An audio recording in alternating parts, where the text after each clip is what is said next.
විශේෂයෙන්ම මොකද public trust කියන එක තමයි තියෙන ප්‍රශ්නේ.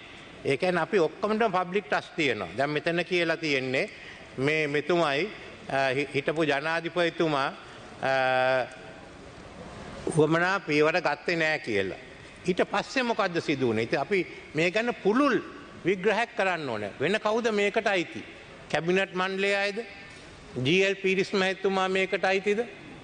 මොකද එහෙනම් එතුමට විරුද්ධව ක්‍රියා කරන්න ඕනේ. එතනින් අපි අවසන් කරාද? මොකද්ද සිදු වුනේ මෙතුමලා ඉල්ලා අයින් වුණාන් පස්සේ? ජනාධිපතිතුමා නියම වශයෙන් ක්‍රියා කළා සම්ප්‍රදාය අනුව විපක්ෂ නායකතුමාට එන්න කිව්වා. දැන් අපේ ක්‍රමයේ සම්ප්‍රදාය තියෙන විපක්ෂ නායකතුමාට ආණ්ඩුවක් හදන්න කිව්වොත් බහුතරයේ සහයෝගය තිබුණොත් එතුමා ඒක කරන්න ඕනේ. ඉතින් අපේ විපක්ෂ නායකතුමාගේ ඒක කරේ නෑ. පැනලා ගියා. So that's also breach of public trust.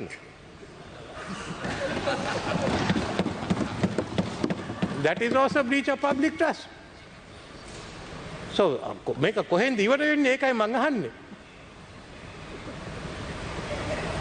ඊළඟට මොකක්ද උනේ?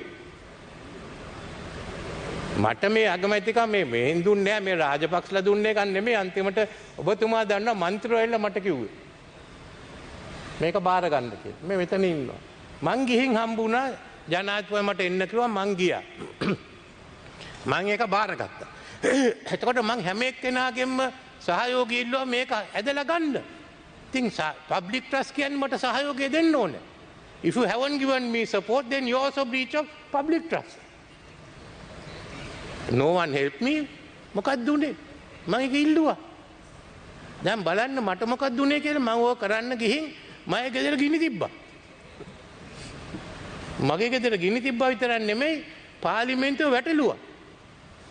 මොකද්ද විපක්ෂ කරේ? මට කිව්වා ඉල්ලලා අස් වෙන්න කියලා. මං කිව්වා මේ බහුතරයක් තියෙන කවුරු හරි ඉන්නවා නම් ගේන්න. එතකොට මං ඉල්ලා අස් වෙන්නම් කියලා. එතකොට තිබුණා මේ පාර්ලිමේන්තුව වට කරන්න ආවා. මොකද්ද එදා කරේ? හමුදාපතිවම මේ පක්ෂ නායකයින් පැනලා ගියා. අන්තිමට මට සිදු වුණා කියන්න හමුදාපතිට මේ සඳහා ඕනෑම පියවරක් ගන්න කියලා. So these all breach of public trust.